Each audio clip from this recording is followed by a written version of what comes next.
I would say that marches are one tactic in a toolbox of tactics when we're organizing against fascism. One. And I think in all the tools that we have to make sure that when we're using those tools, that they are building solidarity, that they are building power, that they are building community, and that they are inspiring us forward, right? Because this work is long and hard.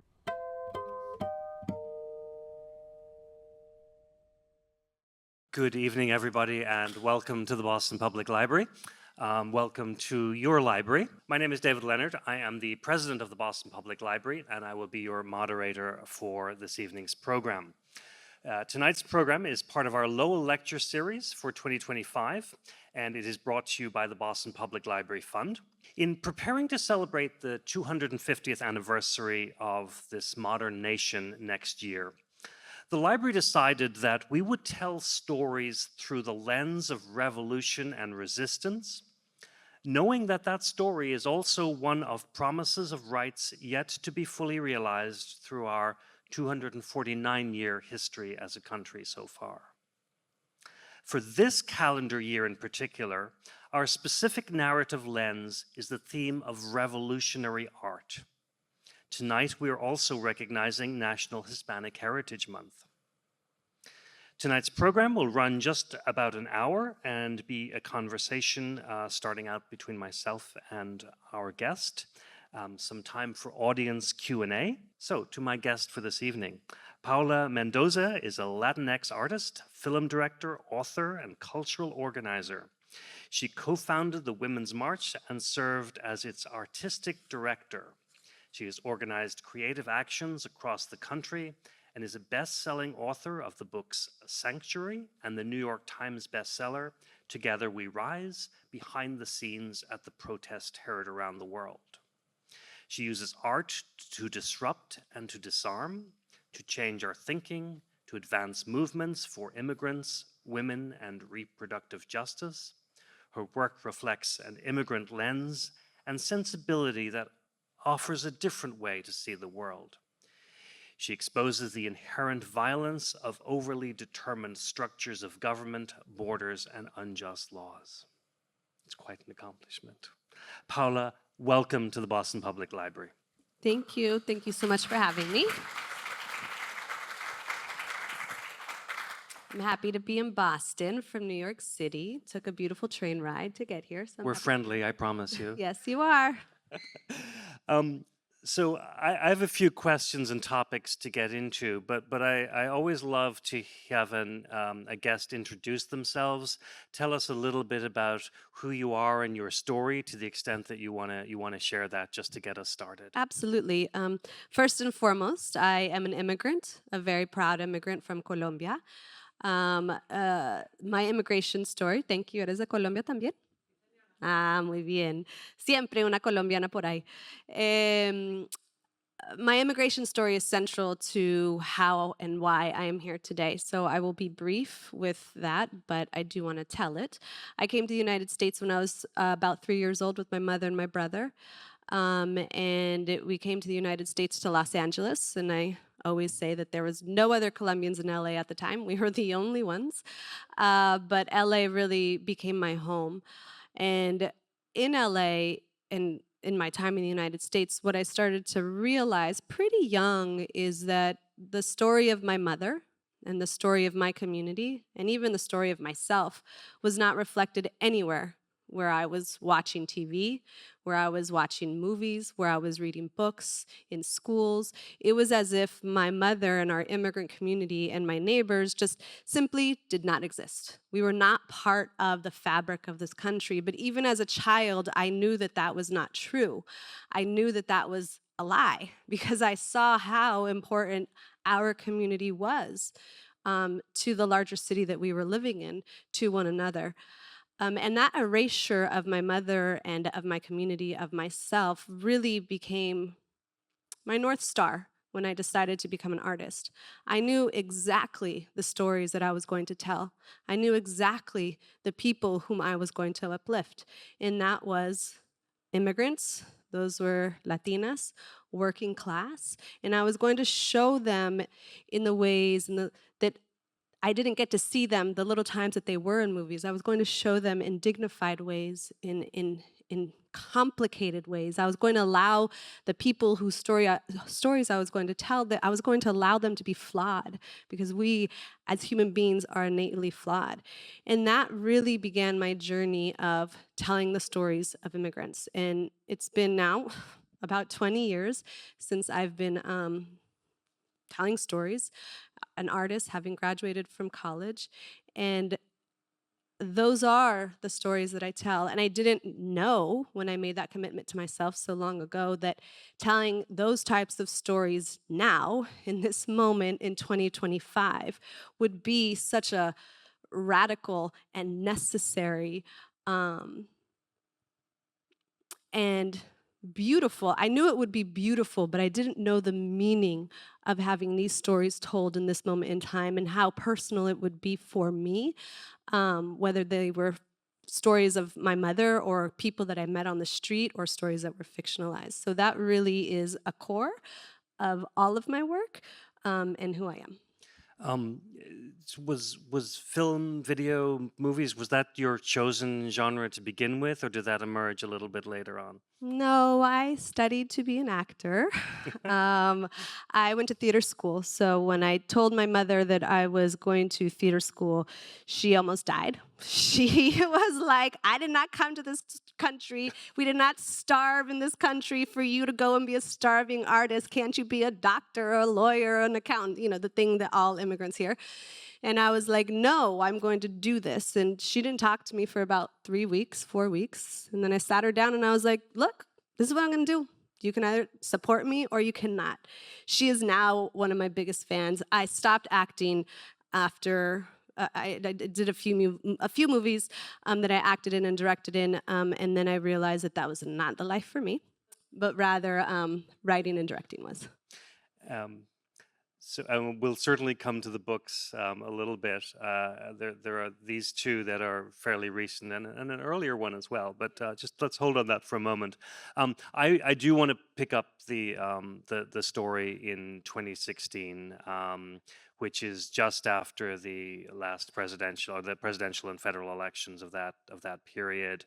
Um, where does this idea of the march, the women's march, come from? Tell us how you got involved, and what was that a reaction to? What was that a choice about? The idea came from how many good and bad ideas come from today, which is online. Some random person, her name was Teresa, she wrote on Facebook at the time in 2016, it was the day after the election, or maybe it was the night of the election. She wrote that she was mad as hell and that she was going to march on Washington on X date, and it was going to be a women's march. And that flew and went very viral.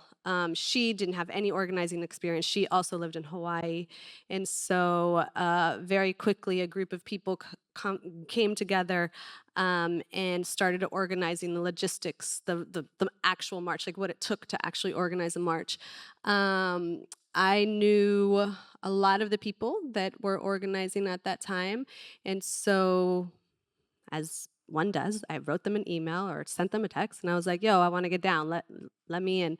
And so we started organizing. I came on board maybe a week after the election, and it was just a scrappy group of people, women mostly, who we had the great honor to organize after in Mr. Harry Belafonte's offices in Times Square. So we had these beautiful pictures, historic pictures of Mr. B, that's what we called him, of Mr. B with MLK, with Malcolm X, with Mandela, with Winnie Mandela, with Angela Davis. And so we really were supported both metaphorically by those images and what we were doing in this moment in time, but also we were supported by incredible organizers, elders that had done incredible work before us. And there was a lot of women that were organizing for 10, 15 years, and there was a lot of people that hadn't organized before. I was one of the people that hadn't organized before. Before that moment, I was really just focused on films. And then this moment came along, and I knew that I had to do something more. And what's amazing about organizing for everyone is organizing is just using your skills of life and putting them towards community and care and resistance and fighting back, right? So my filmmaking skills really just translated so perfectly into organizing a march. Independent film, you have this idea and it's crazy and it looks like it's never going to get done and everyone tells you no. That's exactly what organizing is, exactly the same. And you just have to figure out a way and you got to be scrappy. And so it was really a special time. And a lot of, I think about the Women's March as like an incubation period for a lot of incredible organizers that started off in 2016 or had been working really hard as organizers in 2016 and then were just amplified to a national level. And so I think that, amongst many things, is one of the most important legacies of the Women's March. And it sounds like really grassroots, really like local communities, individuals getting together, deciding to do this thing. Other organizations, larger organizations, joined presumably later to amplify. So that's kind of unique in this moment. That something that was focused on Washington and then was happening in all the other cities and then globally as well. So how did that? Because you started in just right after the election, so in November. The march happens in January. That's not a lot of time to put together something of that It was scale. 10 weeks. And um, what was amazing about the Women's March, again, which I think is really beautiful and should be replicated over and over and over and over again, is that when we first started the Women's March, there was, as you said, no big organizations behind us. They were like, who the hell are these people? Why are they here? Like, who are they? So at first, the larger national organizations rejected us, and we continued our work, and then they could not reject us any longer, and then they had to get on board. And so it was a real collaboration that had to happen and a real trust from both parties. And I think where we are today, because I think it's really important to apply lessons from the past to this moment in time. How can we use the past to help us in this moment in time? I don't think that the national big organizations have a pathway forward for us out of this moment in time, for a whole host of reasons of which we don't have to get into now because it's much longer than an hour conversation. I believe that the answer out of where we are now is grassroots organizing. It is local. It is with your neighbors. It is with your community. It is with the people that you are riding bike, going to school with, or on buses with, or going to your coffee shops with. That is where I am putting my energy, and I think where the answers lie. Because it also allows the federal government not to be able to attack so easily. And that's what we're seeing. They just said yesterday, J.D. Vance said yesterday, that they were going to go after organizations and the leftist mentality and all the things that they were going to go after. And so those big national organizations come under attack quite easily. And so how do we do our work without their support or their leadership? I don't think we need it. I think we are the answers. We have the answers, and we're the ones that need to do the work. The numbers were huge, 3 million, 5 million globally. That's an accomplishment in itself. I wonder if you'd spend a moment on the characteristics of that experience that you think, even if a march is not the answer right now or not the answer in other contexts, what were the success moments? I think you said power, the sense of community, the connection to other human beings. What was it that you would want to pull forward from that experience? Well, I would say that marches are one tactic in a toolbox of tactics when we're organizing against fascism. One.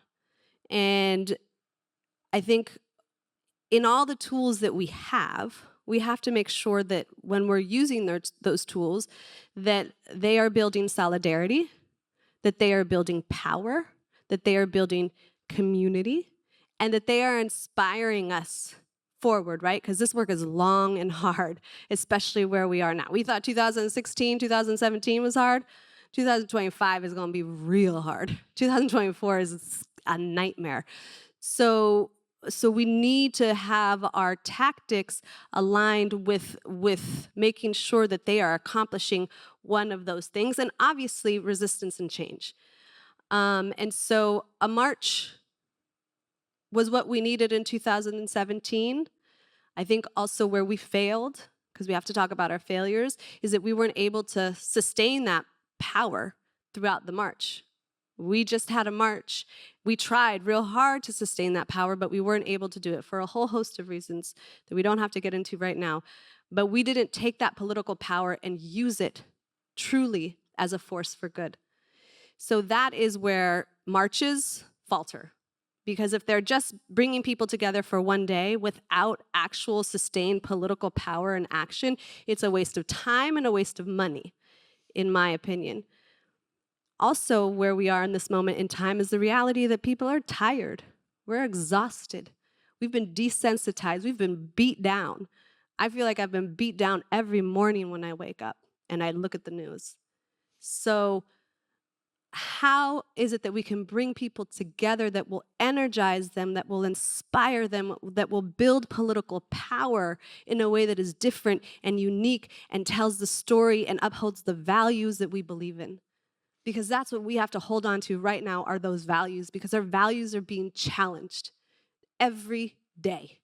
And I constantly am asking myself and questioning and making sure that my moral compass that I've had for 45 years remains true to this moment in time. And sometimes it's hard to figure out.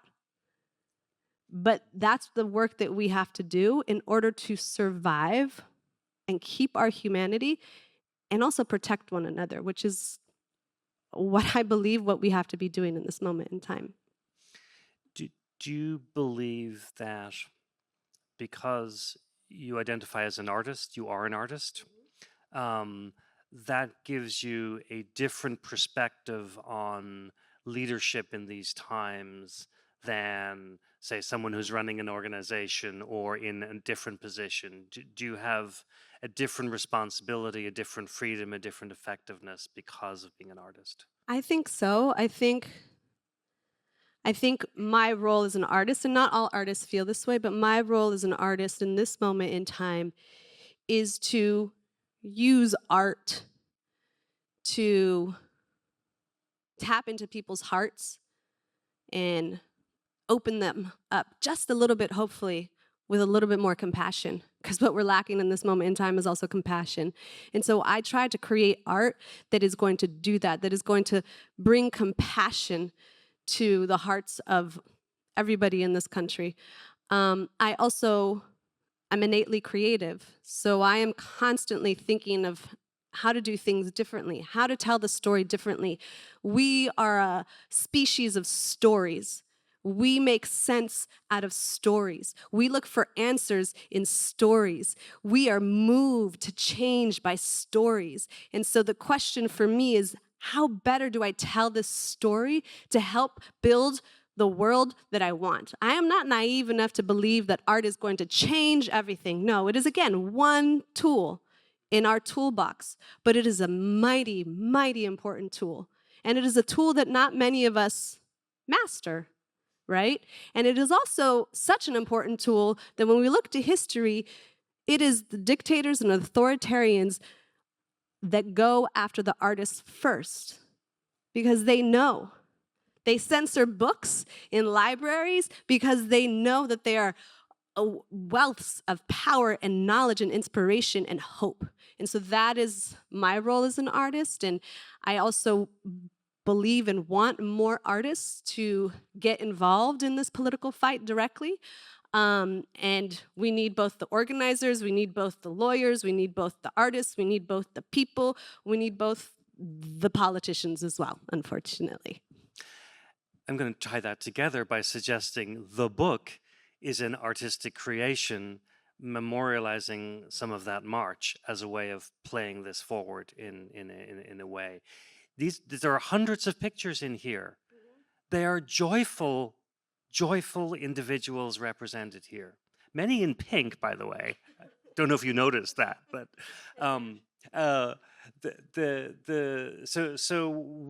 What was the genesis of the book in that moment, to memorialize the march? I'm a documentarian.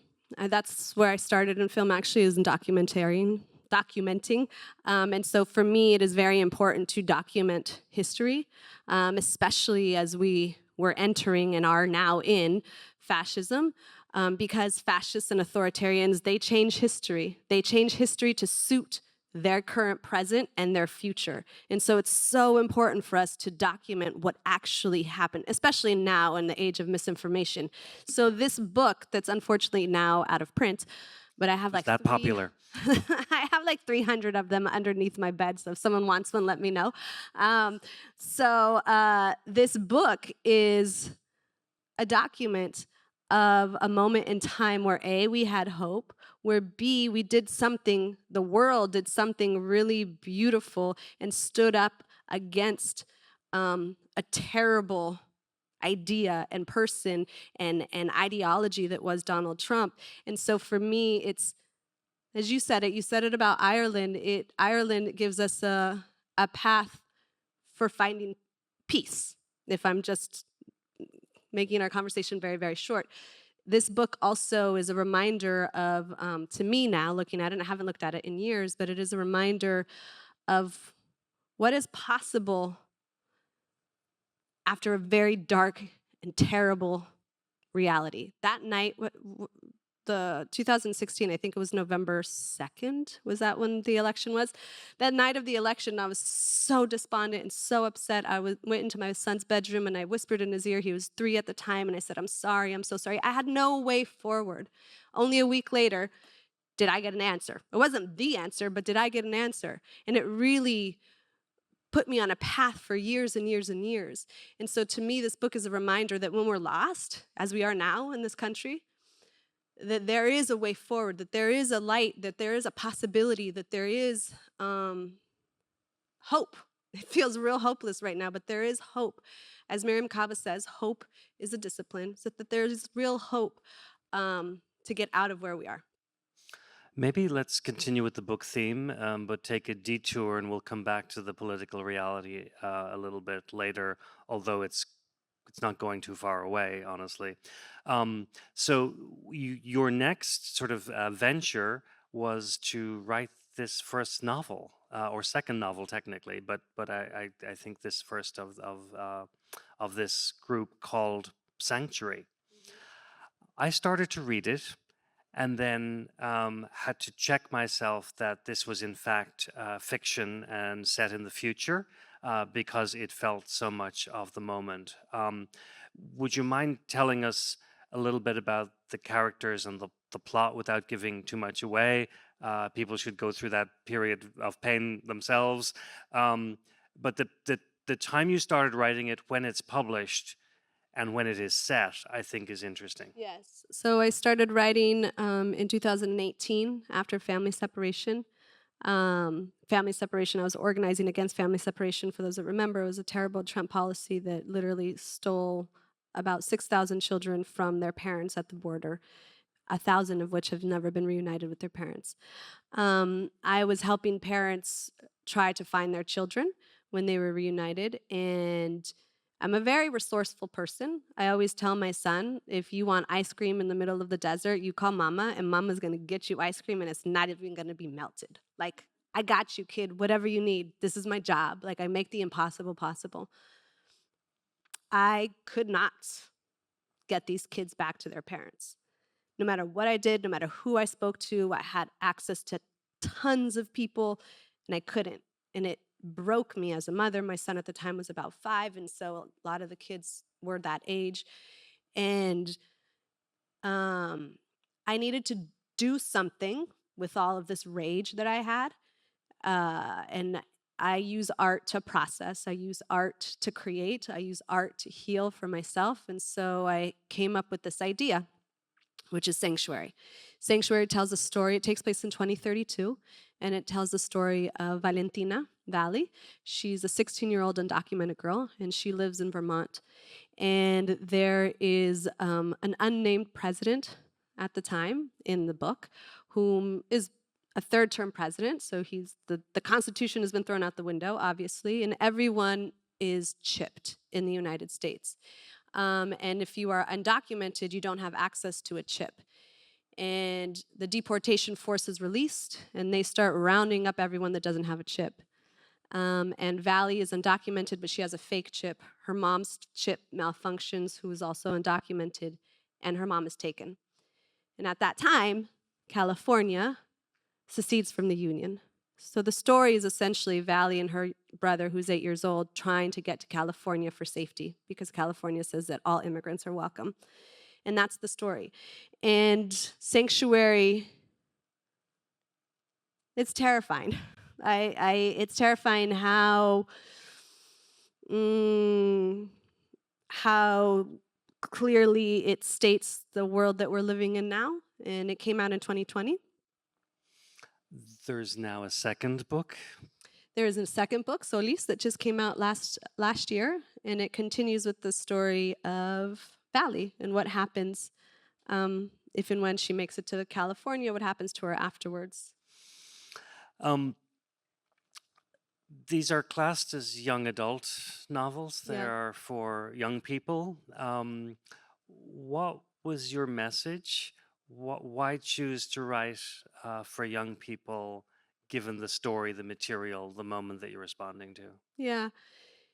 Young people, unfortunately, are being given a world. If there's any young people out there tonight, I'm very sorry of the world that you are inheriting. We have given you a broken world, a world that is scary, a world that is literally burning and heating up and melting all at the same time. Um, and this is your world now. And I think that young people are the way out of this world. And I know it sounds like a cliche, but I deeply, deeply believe it. When I look to movements in the past, it's young people, children who have kept the moral clarity of the moment, but have also been the most fearless and courageous revolutionaries. I look to the uprising in Soweto during apartheid, where 8-year-olds and 12-year-olds refused to learn Afrikaans in school, and they took to the streets and were murdered by police officers. But that uprising sparked a, one of the biggest uprisings in the fight for apartheid, and apartheid didn't end for 25 years or 30 years after that, but nonetheless, that was a critical moment that children led. We obviously can look down in the South in desegregation. John Lewis, 16, 17, critical, SNCC, all of those students that kept the moral clarity of this country and demanded, under impossible circumstances, and dangerous circumstances, to do the right thing. So I believe that young people, and we look to the climate fighters and truth tellers of this moment in time, young people have the ability to do what older people cannot. And so I say that Valley is whom I wish I could be, but it is who I believe young people are in their hearts. Thank you. We certainly can turn to both the responsible gun ownership movement as well as the climate change movement for movement leaders emerging on those two topics in particular. So I don't disagree with you in terms of giving tools, perhaps as a form of hope, even if it is not a hope that that we know where the destination is, but we know that the struggle is worth engaging in, and that I think is what I take from the characters in your book.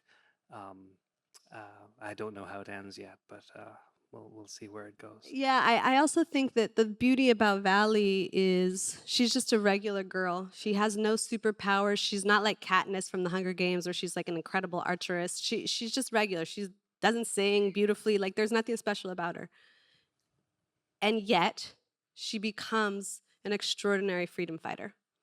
And I think like that is the hope, and that is the point, and that is what I want my readers to realize, that they can be, we all can be Valley. We all need to be Valley at this moment in time. As we maybe I'll just ask you one more question now, and then we'll open it up for audience question and answers. But I want to, one of the final chapters in the Together We Rise book starts with the title, Now What?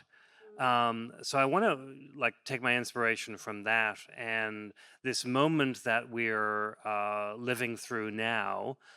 We've talked about why march and resistance and that level of demonstration maybe was the right thing in 2017 or 2018. It may or may not be just one tool among many, as you've said, in this moment.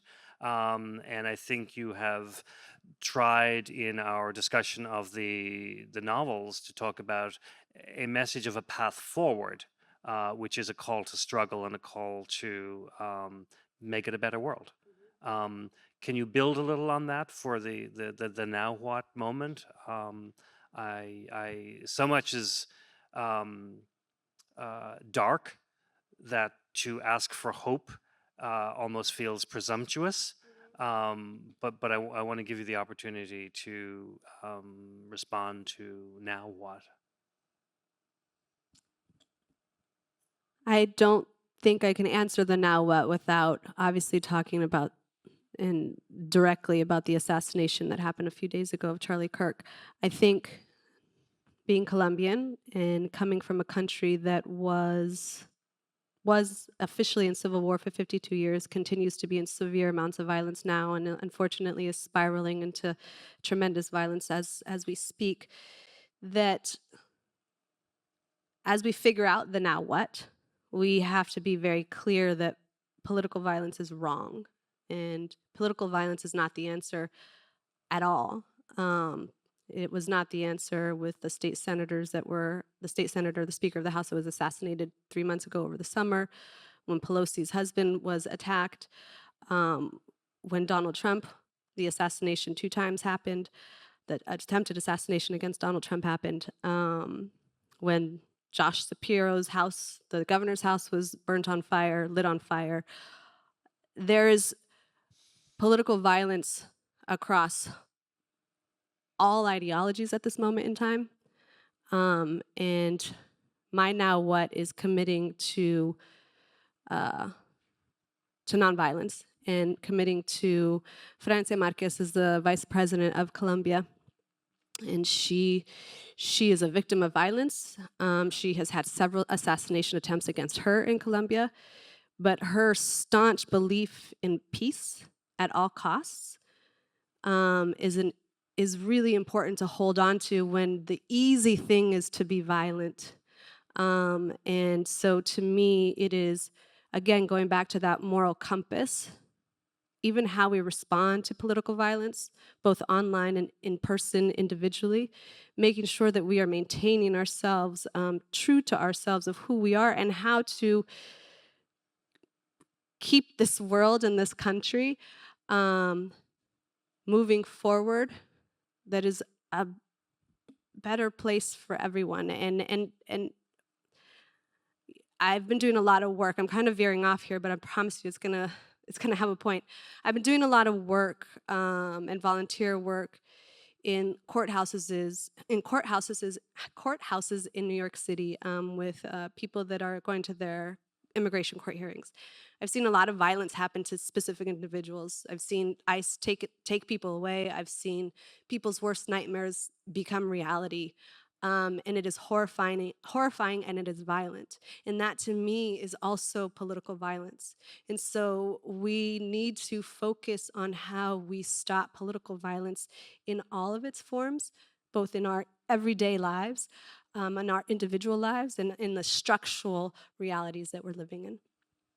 You earlier also, in one of your comments, called on us to focus on the local, the hyper-local, getting to know your neighbors, building community, which is both, I think, an antidote to the polarization, politicization, and maybe the retreat into online communities or echo chambers that people on both the right and the left may be susceptible to, particularly our young people. So I just wanted to pull that forward again.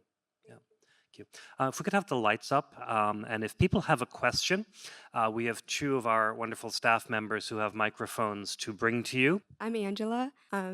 I kind of wanted to know that since you've also been part of organizing, what would you advise to like new organizers, specifically like youth organizers? Um, I think the most important thing about organizing is organizing with people. So find the people that you can organize with. I think also, so often in times our instinct is to see a problem, or in the best of circumstances, see a problem and want to go fix it directly, which is great. But I think also we need to pivot and see if there's other people that are trying to fix the same problems so that we can, A, learn from them if they've been doing it for longer, B, use one another to help resolve the problem. And I don't believe just because an organization or an organizer has been working on a topic for 30 years that they must be deferred to. Not at all. Because sometimes what we need is young people and new people to just come in and shake shit up. And so I think it's possibly doing that, but knowing that you're doing that because you want to try something different than the other people that are doing that work. And then I think it's really important to rest when you need to rest. Organizing in this moment in time is brutal work. It's emotionally taxing and difficult. I had friends over at my house on Saturday night, and I was crying for like 30, 40 minutes about the work that I've been doing in the courthouse. And a friend of mine asked me, she was like, should you be doing this work? Is it too much for you? And I think that's an okay question to ask of yourself, and then to be very honest in your response, because this is decades work. So we need you organizing for a really long time. So if you need to rest, please, please rest. I have three questions. First, you said that that book was out of print. Yes. Why? You'd have to talk to the publisher. It was a New York Times bestseller, but I don't know. It just got out of print. Okay. Secondly, I noticed all the performers were in white. And could you tell us the symbolism of that? Yes, so the prisoners in CCOT wear white. So that's exactly what they wear in the prison. So we wanted to replicate the image of the men in CCOT, which it's a very well-known image with the men behind the hands behind their back. And so that's what we were trying to remind people of. And lastly, putting together a coalition for me is the hardest thing that you can possibly do, because you've got people, oh, let's do this, and if we could do that, and you just want to, it's like herding cats. Everybody has their own sense of what's the priorities should be or what have you. So what would be your suggestion as far as getting buy-in for like the top three priorities? Well, I'll tell you a brief story about the work that was done in Argentina, as I know it. I'm not Argentinian, but I know a lot of people that were organizing down there for the right for abortion. And in 2002, I believe, is when the movement formally started to legalize abortion. Abortion was illegal in all circumstances in Argentina. And it was 2021, I believe, when they finally got access to abortion. And there was a big coalition of people, mostly women, that were fighting and trying to organize in this very impossible idea in a very Catholic, very conservative country to try and legalize abortion. It seemed absolutely impossible. It took them 2 decades in order to do it. But what they said over and over and over is that in their tent of coalition, they did not all have to agree on everything. They just needed to agree on the fact that abortion needed to be legalized. And they allowed people to use different tactics for their communities. They allowed the nuns and the priests to talk about abortion in ways that might have made the feminists feel slightly uncomfortable, or maybe not even slightly, very uncomfortable. And vice versa, the nuns didn't like that the feminists were saying, if you don't want to be pregnant, you don't have to be pregnant. They had different kinds of messaging for all different kinds of people. And there was a lot of fighting, right? but they were very clear on their goal. And so I think what happens within progressive movements, what has been my experience, is that we do have purity tests, and we want our coalitions, our partners, our people to believe down the line on everything. And I think that that's harmed us in many ways. And I think, and it's even hard for me to believe and imagine, but we do have to open up our tent more. I'm not compromising my values, not by any means, but I do need to be able to work with people that don't necessarily believe in everything that I believe in. And I individually need to decide, where am I willing to make those compromises in order to get to the larger goal, whatever that goal may be. Yeah, I don't have 3 things for you, but I do have a general idea. And I would urge you to go and study the movement of Argentina, because they might be more specific in lessons that you might be able to pull from them. Thank you. I have a question about like lending financial support right now. So with so many different causes, what's the best strategy for figuring out where one can help financially? That's a great question. And so I think we are often told, or we think that sending money, bless the ACLU, but sending money to the ACLU is a great and important thing. The ACLU at this moment in time is fine financially. Like, I think that your money is better spent on on grassroots organizations that are doing very specific work that is important to you. I also have been sending money to GoFundMes of people that have been detained by ICE and they need legal representation. I've been doing that kind of small local work, both in my organizing and also in the money that I'm able to give. Abortion funds, as opposed to Planned Parenthood. Abortion funds are actual people and organizations that fund actual abortions for women and people who can get pregnant that don't have money to do so. Planned Parenthood doesn't necessarily do that specific work. If you're giving your money to Planned Parenthood, they're doing important work, legislative work, clinic health work, all of that. But if you're like, if your issue is you want to give people access to abortions, go donate to your local abortion fund. Same thing with regards to kind of any issue that you truly care about. Hola. Felicidades. Hello, congratulations for your work. My name is Margarita, and I'm from Spain, Barcelona, and I live in Barcelona and in Boston. So you said before that you are going, the next organization is going to be in Barcelona in October. Yes. Unfortunately, I will be not in Barcelona in October because I will be in this stage giving a speech. Oh. Yes. About Guastavino, Rafael Guastavino, the architect. I love it. Along with a pianist and violinist. But my question is for you, what kind of act or organization you are going to do in Barcelona in October? Oh, yes. I'm actually working in conjunction with women from El Salvador. So there's this amazing organizer. Her name is Morena Herrera. She's from El Salvador. She's been exiled from El Salvador and lives in Barcelona. Excuse me. So we are going to do a performance art piece in a plaza in Barcelona. No me acuerdo el nombre, desafortunadamente.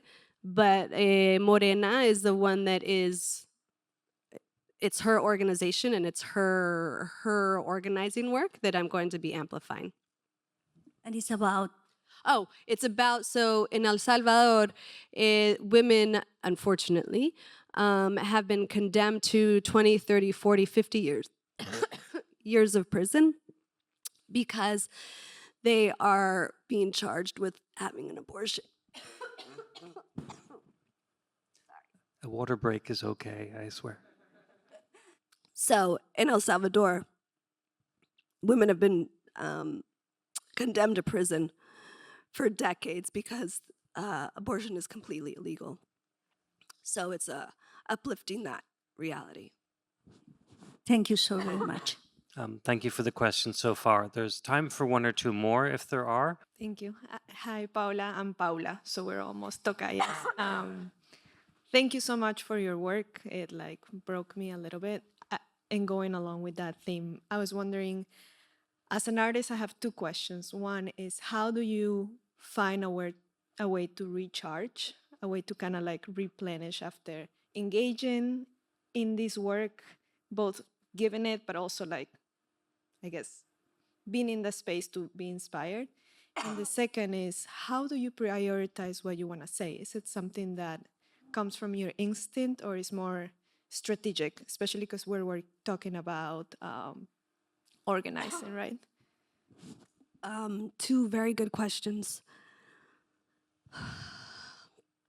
When I'm doing rapid response work, which is like is going to take me a month or 6 weeks, it's very instinctual. It's this story is in the news, and I have a good idea, so let me just go out and do it. And I don't think about it if I have the money.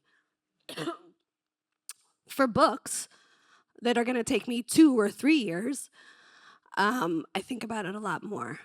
And if I can't get rid of a story, if I can't get rid of an idea, that's how I know that I'm going to do it. The recharging, it's a struggle. I can't pretend to say that like this year all is good. It's up and down, up and down. I try to go see art to keep me balanced. I have a son. I get distracted with his soccer, so good or bad. I used to go to therapy, but I stopped therapy a while ago. I exercise. I do all of those basic things to try and keep balance. But I also find great healing and joy and comfort in creating art. So a lot of like that pain gets put back right into my art, and it gets in many ways healed. So like the work that I'm doing at the courthouse, I've been writing a script for the past 4 months. And so I'm incorporating all of that. And I didn't go to the courthouse to put it into my script, but it just happened that it can work. And so I'm dealing with that and that fear and that pain and that violence and putting it into the script. And so today is actually the first time that I could talk about the work at the courthouse without crying. So like that is showing that just in the creation of art, it's healing me. Thank you, Paula, for what you do. My question is more about delivering the message that the very important message you have, and it's maybe about tactics, because I think that the most of the message you are delivering doesn't have to do with politics. That are pure and good messages. So I think that maybe some of them gets attacked because they are labeled, or you are labeled, as far left activist. So I don't know if you you are thinking on how to about tactics again, how to deliver that messages in a different way for not getting labeled and be more effective, because in these times of polarization, once you get labeled, maybe your message will not get through the way it should be. Thank you. Thank you. Well, I think my goal as an artist obviously is not to make didactic propaganda art. I want to make nuanced, emotional, beautiful art that is presenting a truth, because art at its best is truth. But, excuse me, I also can't not be who I am, and I cannot say the things that I don't want to not say the things that I believe in order to let my art be in a pure state. So I'm not sure that not that I'm not sure. I know I can't abide by the tactic of not allowing my art to be affected by who I am. I think a lot about James Baldwin. James Baldwin was one of the best writers of all time and one of the most politically astute and important political voices that this country has ever had. And you can't separate. I don't want either James Baldwin, the intellectual organizer, or the artist. I want both, because we benefit from both as a country. I'm not comparing myself to James Baldwin, but what I'm saying is that as a country and as people and as an artist, I need to be able to be my full, complete self. And I hope that my audience, if they disagree with me politically, they can still be moved by my artwork. And if they can't, I'm okay with that. And perhaps art, which is not necessarily verbal, except in case of poetry or sometimes in prose, but in general, it's visual, it's imagery, it's sound. It appeals to emotions that can cut through ideologies. In the ideal, that is something to be strived for. Although I think the dialogue that is required ultimately will be, you only have dialogue with people that are completely different than yourself. Otherwise, you're just having a conversation. But real dialogue is with opposites, and that's ultimately what it will be required, I think. Because I think, and maybe you could react to this, that those on the right and those on the left have help is here. Thank you, Kirsten. I promise I don't have COVID. It's been a flu that this is like day 10. Or not a flu, but whatever it is. But both people on the right and people on the left have experienced different types of disenfranchisement from leadership, from structures. They're maybe not expressing it the right way, but I suspect, and I don't want to play a moral equivalence game either, because I don't believe all bads or all evils are equally bad. Some are truly worse than others. But there does seem a disenfranchisement that many people are disconnected from their society, their ideology, their community. I think, I'll be brief because I know I can talk a lot, but I'll be brief because I know we have one answer here. Question. Actually, I'm going to take the question because this cough drop is helping. So help me. I was going to suggest we make this the last question, but okay, great. Hi, I'm Tati. I'm a theater student at the Boston Conservatory. And currently, with a group of theater students, we're making a piece that has to do with ICE and the raids and what it is to be a student activist in theater. And like we learn about theatrical activism a lot. But some problems that we've had in our current work is we've lost funding from the school because the school's scared of our work, and we've gotten a lot of like hate on the internet and stuff for our work as well. And it's like it's a very scary time, I think, to be like Latino and trying to create work. And me and my team have been scared to continue. But I wonder, when you know that you're like unsafe and your work is maybe unsafe is too strong a word, but like when your work is like that you need to stop, or when you should continue doing your work. So first, I'm horrified and I'm very sorry that this is happening. To be censored in any kind of way, but to be censored because you are afraid as an artist, is the worst feeling. So I would like for you to reach out to me on my Instagram, DM me, and we'll talk, because I want to be able to support you and your fellow students as much as possible, because the work that you're doing, the stories that you're trying to get out there are what is actually needed in this moment in time. I think with regards to safety, it is a question and an answer that is constantly shifting and changing for circumstances and for the moment. And what I'm always asking myself, and it changes, is what am I willing to risk, right? I'm also about to embark on a new art project next week that when I came up with the idea, the risk was pretty minimal. Now the risk is a little bit more. And now after Charlie Kirk's assassination, it just makes everything even more scary, right? So I think it's something that we have to deeply ask ourselves and be in community with, and be allowed to change and adapt and put something away if you want to for a little bit and come back to it if you must. That's okay. There's also, things that we can do on social media versus doing things in person. But this is the reality, again, of what happens to artists under fascism and authoritarianism, especially students. I was thinking today, it's so hard to be a student right now. Your institutions are crumbling. You're being attacked by the federal government. It is terrifying to be a student, and yet we so desperately need the students.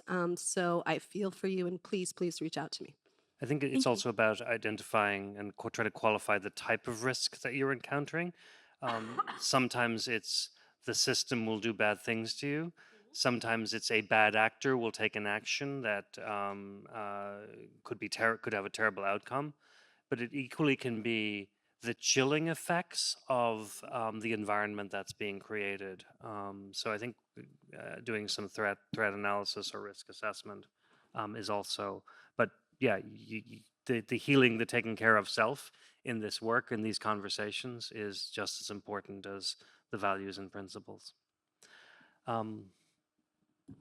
I survived, y'all. Thank you for your patience with my coughing. Please join me in thanking our guest, Paola Mendoza.